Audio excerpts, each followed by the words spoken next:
Hello friends. साइकोस्फेयर के YouTube channel पर आप सबका स्वागत है।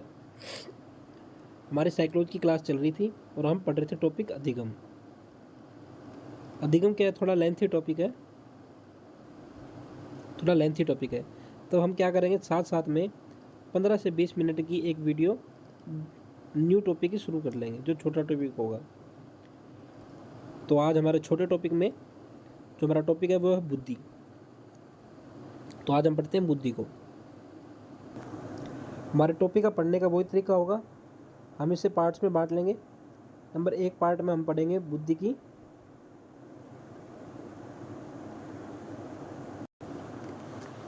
नंबर 1 पार्ट में हम क्या पढ़ेंगे? परिभाषाएं, कि मनोवैज्ञानिकों ने कौन कौन सी परिभाषाएं दी है। फिर हम देखेंगे 2 नंबर पॉइंट पे बुद्धि के प्रकार। बुद्धि के प्रकार 3 नंबर पे हम देखेंगे बुद्धि के सिद्धांत। बुद्धि के सिद्धांत ये इंपॉर्टेंट है, बुद्धि के सिद्धांत। नंबर 4 पे देखेंगे बुद्धि परीक्षण। बुद्धि के परीक्षण, बुद्धि को मापने के लिए कौन कौन से परीक्षण अपनाए जाते हैं, ये भी इंपॉर्टेंट है, ये डबल इंपॉर्टेंट मान लो। नंबर 5 जो बुद्धि के आधार पर वर्गीकरण, जैसे आईक्यू वगैरह होगी, इंटेलिजेंट क्वोशिएंट, उसके आधार पर वर्गीकरण हो जाएगा। तो ऐसे हम अपने टॉपिक को पढ़ेंगे। तो हम ऐसे करेंगे कि परिभाषाएं, मान लो 4-5 परिभाषाएं आज पढ़ ली, फिर 4-5 परिभाषाएं कल पढ़ लेंगे। ऐसे करते हुए इसके जो भी 10-12 परिभाषाएं हैं वो अलग अलग तरीके से पढ़ लेंगे। तो शुरू करते हैं आज परिभाषाएं, साथ में बुद्धि के प्रकार, दोनों चीज़ें इकट्ठी शुरू कर देते हैं। परिभाषाएं, शुरुआत करते हैं परिभाषाओं से। नंबर पहली परिभाषा गाल्टन की। किसकी परिभाषा है? गाल्टन भाई साहब ने क्या परिभाषाएं दी है? गाल्टन ने कहा है कि विभेदकारिता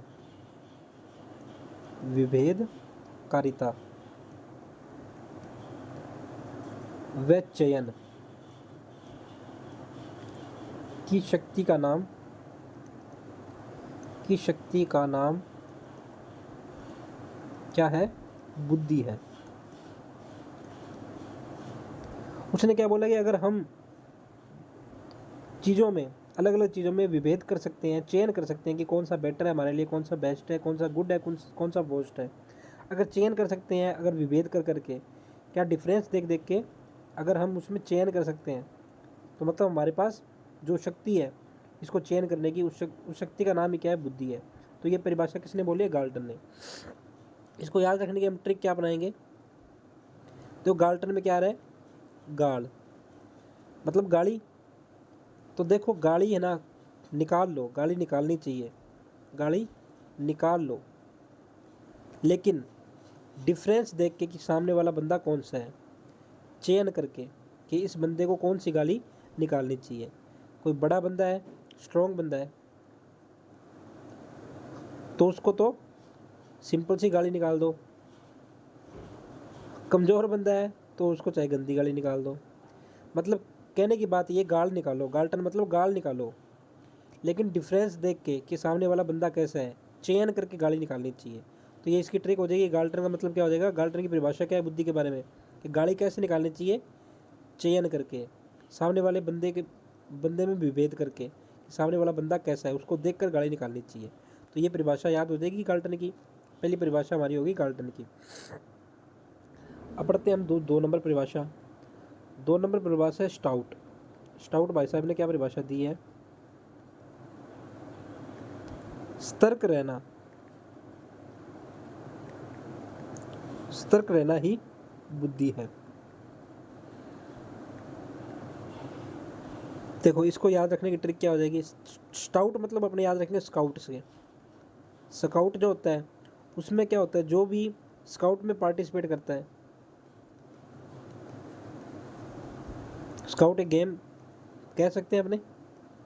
स्काउट के अंदर क्या होता है व्यक्ति है, स्काउट की लाइनों में जैसे खड़े होते हैं, तो उनको क्या है, स्काउट के अंदर सतर्क रहना जरूरी है कि सामने वाला बंदा कैसा है। तो याद रह जाएगी परिभाषा स्काउट की, सतर्क रहना ही क्या है, बुद्धि है। 3 नंबर परिभाषा देखते हैं। 3 नंबर परिभाषा हम याद रखेंगे टर्मन की। टर्मन इंपॉर्टेंट आदमी है टर्मन, आगे पढ़ेंगे इसके बारे में। टर्मन टर्मन ने क्या बोला है कि जो बुद्धि है, जो हमारी बुद्धि है वो क्या है, तार्किक प्लस अमूर्त चिंतन। जो हम अमूर्त चिंतन करते हैं, तर्कपूर्ण चिंतन करते हैं, वही बुद्धि है। तार्किक और अमूर्त चिंतन ही क्या है, बुद्धि है। टर्मन ने ये बात बोली है कि तार्किक और अमूर्त चिंतन। अमूर्त चिंतन मतलब क्या होता है, देखो अमूर्त चिंतन, एक होता है मूर्त चिंतन। मूर्त चिंतन का मतलब मूर्त मतलब मूर्ति, मूर्ति मतलब सामने कुछ है, किसी को देखकर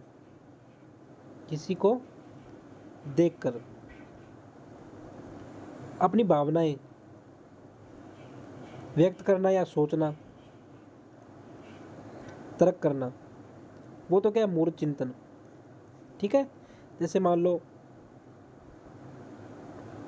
सलमान खान है, सलमान खान जैसे रहता है उसके अकॉर्डिंग हम रहने लग गए, तो वो तो क्या हो जाएगा, मूर्त चिंतन।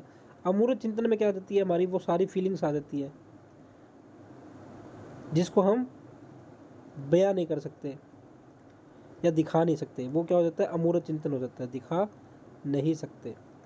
जिसको दिखा सकते हैं वो तो क्या हो जाएगा, मूर्त चिंतन। जिसको दिखा नहीं सकते वो क्या कैसा हो जाएगा, अमूर्त चिंतन। तो टर्मन भाई साहब ने क्या बोला है, तार्किक व अमूर्त चिंतन ही क्या है, बुद्धि है। देखो टर्मन में क्या आ रहा है, टर आ रहा है, टर को हम बोल देंगे तर्क, बस यहाँ से तर्क वर्ड को पकड़ लेंगे। तर्क वर्ड किसके अंदर है, टर्मन वाले परिभाषा के अंदर। तो बुद्धि तार्किक व अमूर्त चिंतन है। 3 परिभाषाएं होगी। 4 नंबर परिभाषा देखो,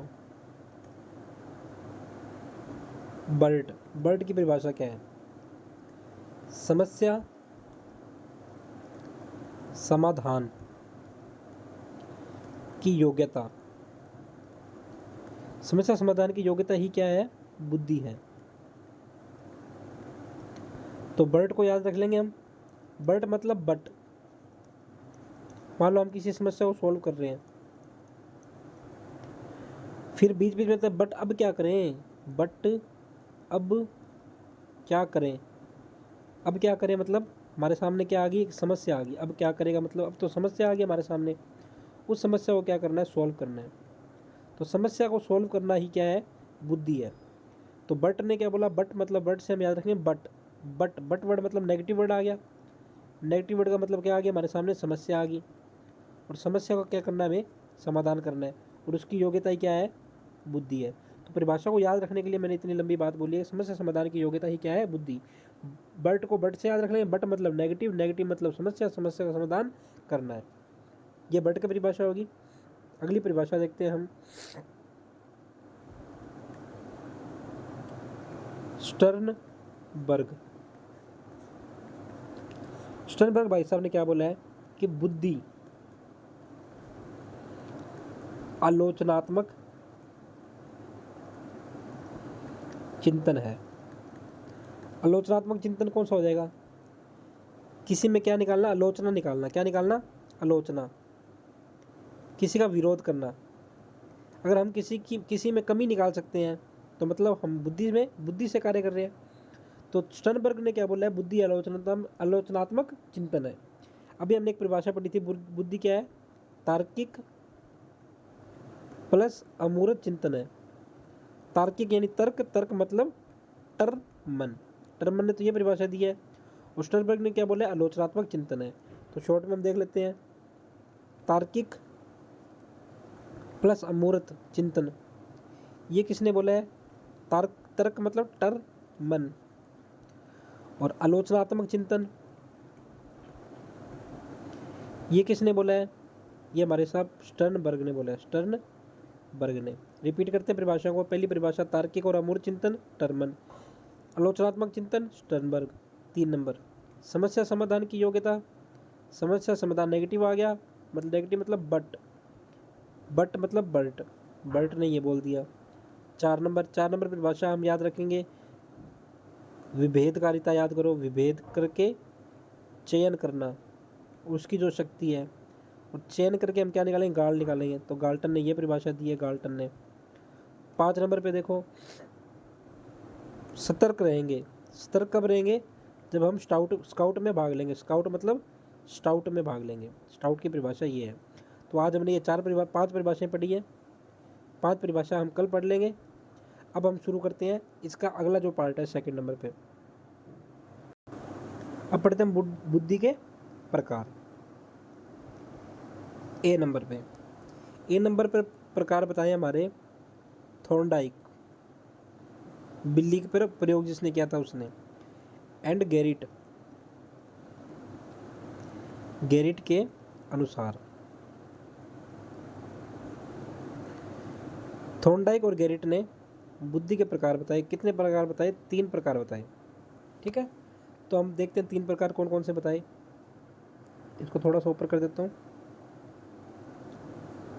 1 नंबर, 2 नंबर और 3 नंबर। 1 नंबर पे इसने बोला अमूर्त बुद्धि,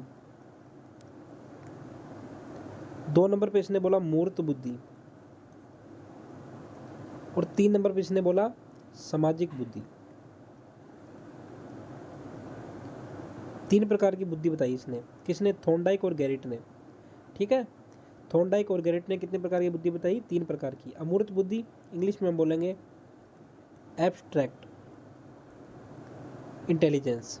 ठीक है, मूर्त बुद्धि मतलब मैकेनिकल,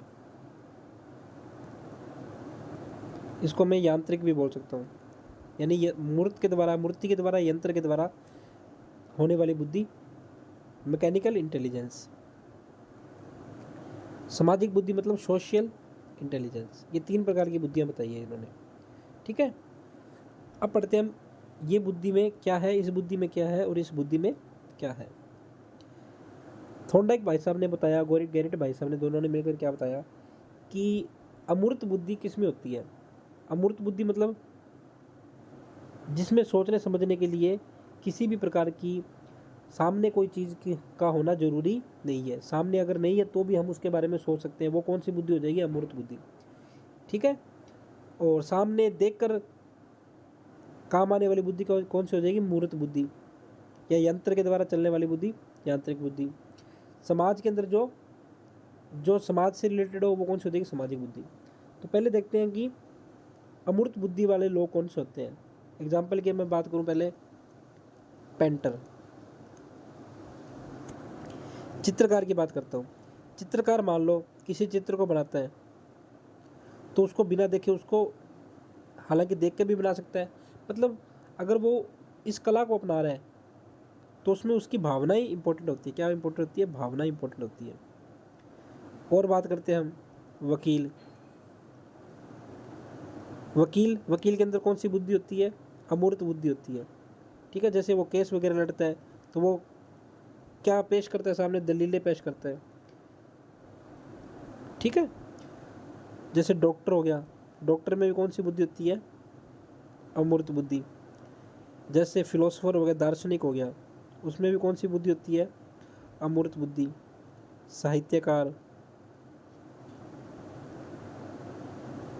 जिसको सोचने समझने के लिए किसी सामने किसी चीज़ की जरूरत ना पड़े, जैसे शिक्षक हो गया।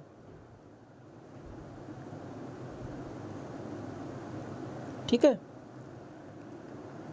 मूर्त में कौन कौन से आ जाते हैं, मूर्त बुद्धि के अंदर, मूर्त बुद्धि में आ जाते हैं जैसे इंजीनियर, मिस्त्री, कंप्यूटर ऑपरेटर,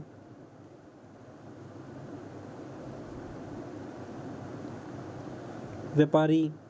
ये सभी किस में आ जाएंगे, मूर्त बुद्धि में। हम कह सकते हैं जो अमूर्त बुद्धि होती है वो पुस्तकीय बुद्धि होती है। कौन सी बुद्धि होती है, पुस्तकीय बुद्धि, जिसमें ज्ञान की जरूरत होती है। मैं कह सकता हूँ इसको बुक इंटेलिजेंस।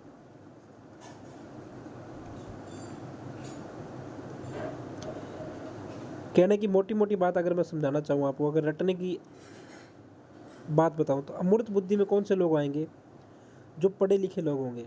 क्या होंगे?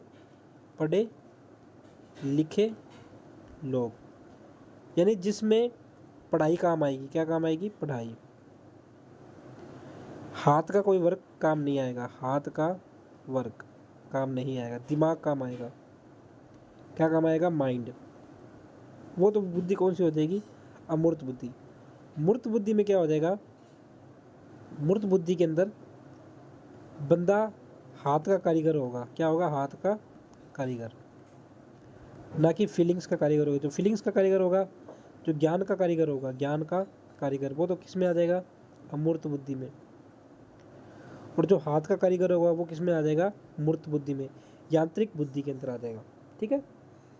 सामाजिक बुद्धि में कौन आ जाएगा? सामाजिक बुद्धि में जो समाज के साथ जुड़ा रह सकता है, नेता, जैसे नेता हो गए हमारे, ये सभी किस में आ जाएंगे? सामाजिक बुद्धि में।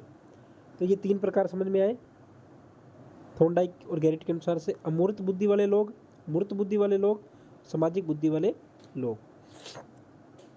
अगले देखते हैं हम आगे कौन सा प्रकार है हमारे पास।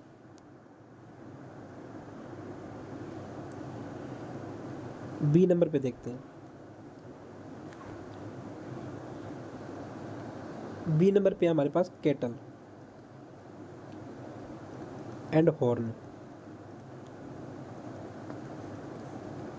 इन्होंने बुद्धि के कितने प्रकार बताए हैं? इन्होंने बुद्धि के प्रकार बताए हैं 2। कितने प्रकार बताए हैं? 2 प्रकार। देखो कैटल, कैटल में हम क्या रखते हैं? पानी। क्या रखते हैं? पानी। तो यहाँ से इसके प्रकार याद आ जाएंगे कि भाई कैटल मतलब पानी। तो इसकी एक बुद्धि का नाम तो क्या है? तरल बुद्धि। कौन सी बुद्धि? तरल बुद्धि। और दूसरी बुद्धि, तरल का अपोजिट क्या होता है? ठोस। तो ठोस बुद्धि। तो कैटल में क्या रखते हैं? पानी। पानी क्या होता है? तरल। तो एक तो तरल बुद्धि इसने प्रकार बताया, एक ठोस बुद्धि इसने प्रकार बताया। एक तो क्या हो जाएगी? फ्लूइड बुद्धि। देखो आजकल क्या है, एग्जामिनर कंफ्यूज करने के लिए लिख देता है ऐसे, फ्लूइड बुद्धि बताओ, तो हमें पता ही नहीं होता फ्लूइड बुद्धि किसने बताया है।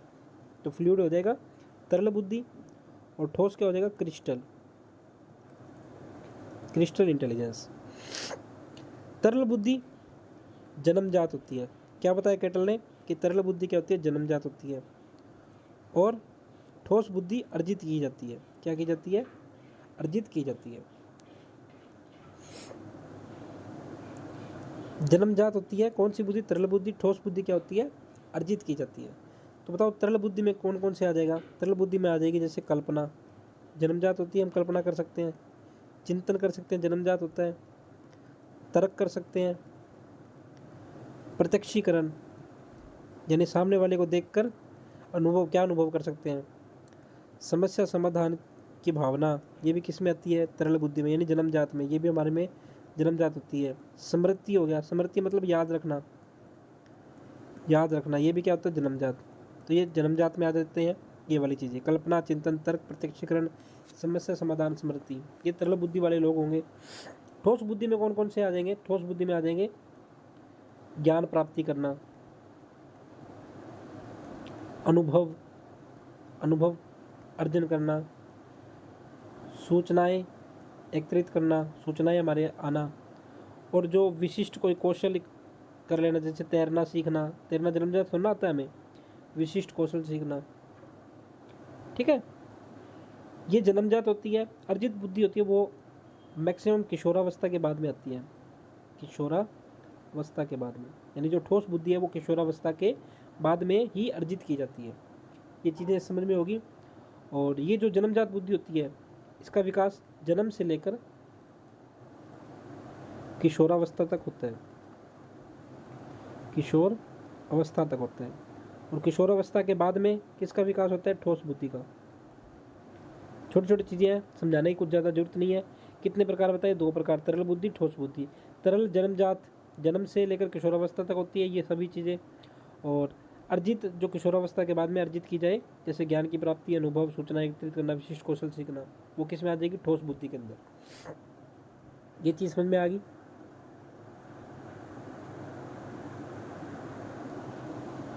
3 नंबर पे देखते हैं हम हैव। कौन आ जाएगा? हैब। हैब ने कितने प्रकार बताए हैं बुद्धि के? हैब ने भी बुद्धि के 3 प्रकार बताए हैं। कौन कौन से? बुद्धि कै या फिर बुद्धि ए। नंबर 2 उसने बताया बुद्धि खै या फिर बुद्धि बी। 3 नंबर बुद्धि गै और बुद्धि सी। बुद्धि ए में क्या हो जाएगा? जन्मजात।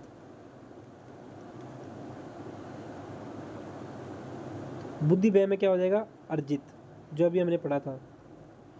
ठीक है, यानी ये किससे संबंधित होता है? ये वंश क्रम से संबंधित होता है, जो वंश से हमें मिलता है। किससे मिलता है? वंश से, जो हमें प्राप्त होता है, वंश से प्राप्त। अर्जित यानी जो वंश से प्राप्त होता ही है और वातावरण से भी हमें सीखने को मिलता है। उसमें कौन सी बुद्धि आ जाएगी? बुद्धि ख या फिर बुद्धि बी। ठीक है। बुद्धि गै, बुद्धि गै को हैब ने बोला है कि जिससे बुद्धि परीक्षण द्वारा मापा जा सके, वो क्या है? बुद्धि गै या फिर बुद्धि सी है। ये मैक्सिमम कब होता है? परिपक्व होने के बाद में ही मापा जा सकता है। परिपक्व से पहले तो ना पता लगेगा उसमें कितनी बुद्धि है, बुद्धि परीक्षण उसका नहीं लिया जा सकता। यहाँ तक चीज़ें क्लियर होगी। हमने 3 लोगों के बारे में पढ़ा है। ठीक है, कौन कौन? हैब, केटल एंड हॉर्न और थॉर्नडाइक व गैरिट। ठीक है, इसके अलावा हम बात करते हैं 2 जनों का नाम और लेता हूँ मैं। 1 नंबर पे तो आता है जॉनसन, या इसको जैनसन भी बोलते हैं, जॉनसन या फिर जैनसन। 2 नंबर पे मैं बात करता हूँ वर्नन। किसकी बात करता हूँ? वर्नन। जॉनसन ने बुद्धि के 2 प्रकार बताए, L1 और L2। वर्नन ने बताए 2 प्रकार, जीनोटाइप और फिनोटाइप।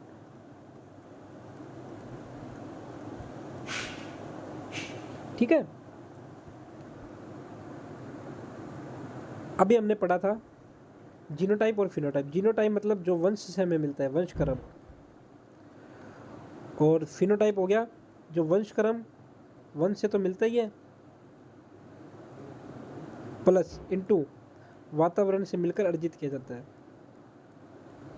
तो जॉनसन का जो L1 है वो तो क्या वंश क्रम से संबंधित है, यानी जो जन्मजात होता है,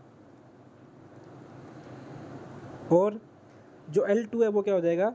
अर्जित हो जाएगा। तो हम मोटी मोटी बात क्या कह सकते हैं कि वर्णन ने जो बुद्धि ए जिसे बोला, वो बुद्धि ए वर्णन की क्या है? जीनोटाइप। बुद्धि ए मतलब वंशक्रम वाली। जिसे वर्णन ने क्या बोला? बुद्धि बी या बुद्धि ख, इसको कह। वर्णन की बुद्धि बी और वर्णन की क्या? हैब की बुद्धि ए वर्णन की जीनोटाइप है। हैब की बुद्धि बी वर्णन की क्या है? फिनोटाइप है। हैब की बुद्धि ए जॉनसन की L1 है, हैब की बुद्धि बी जॉनसन की L2 है। या फिर शुरुआत किसने की थी? कैटल ने। कैटल के कैटल की तरल बुद्धि तो जन्मजात वाली है, और कैटल की ठोस बुद्धि वो जॉनसन की L2 है। या फिर कैटल की तरल बुद्धि वर्णन की जीनोटाइप है, कैटल की ठोस बुद्धि वर्णन की फिनोटाइप है। कैसे भी मैं घुमा फिरा के बात कह सकता हूँ। मतलब 4 जनों का नाम आ गया। नंबर 1 कैटल, जॉनसन, नंबर 3 वर्णन, नंबर 4 हैब। घुमा फिरा के पूछ सकते हैं कि जॉनसन की L1, हैब की कौन सी है? बुद्धि ए है। जॉनसन की L1 वर्णन की क्या है? जीनोटाइप। तो याद रख लेंगे, जन्मजात वंशक्रम वाली ये हो जाएगी ऊपर वाली, और वंशक्रम वातावरण या अर्जित वाली ये हो जाएगी। तो ये हमारे बुद्धि के प्रकार पूरे होते हैं। एक बार शॉर्ट में बुद्धि के प्रकार वापस देख लेते हैं। यहाँ पे हम बुद्धि के प्रकार वापस देख लेते हैं। मैं ऐसे बॉक्स बना देता हूँ। सबसे पहले बात करते हैं थॉर्नडाइक प्लस गैरिट। फिर बात किसने की थी हमारी, कैटल एंड हॉर्न ने। फिर कौन आया हमारा, हैब। फिर कौन आया, वर्नन। फिर कौन आया, जैनसन या जॉनसन। इसने कितने प्रकार बताए, 3 प्रकार। एक नंबर पे क्या बताया, अमूर्त, यानी जिसमें सिर्फ दिमाग की जरूरत पड़े, जिसमें सोचने समझने की शक्ति विकसित हो। नंबर 2 मूर्त, जिसमें किसकी जरूरत पड़े, हाथ का कारीगर होना जरूरी है, दिमाग चाहिए, जरूरत ना पड़े। नंबर 3 उसने क्या बताया, सामाजिक। सामाजिक। अच्छा, कैटल हॉर्न ने कितने प्रकार बताए, 2। एक तो तरल बुद्धि जो जन्मजात होती है, शॉर्ट में लिख देता हूँ जन्म जात, यानी वंश कर्म से हमें मिलती है। नंबर 2 ठोस बुद्धि जो क्या होती है, अर्जित की जाती है वातावरण से। जन्मजात से लेकर किशोरावस्था तक तो कौन सी, तरल बुद्धि चलती है। ठोस बुद्धि अर्जित की जाती है जो किशोरावस्था के बाद में होती है। हैब ने क्या बोला, बुद्धि ए या फिर कै, कौन सी है, जन्मजात वाली, वंशकर्म वाली। बुद्धि बी या फिर कै जो अर्जित की जाती है या फिर वातावरण से मिलती है। नंबर 3 पे इसने क्या बताया,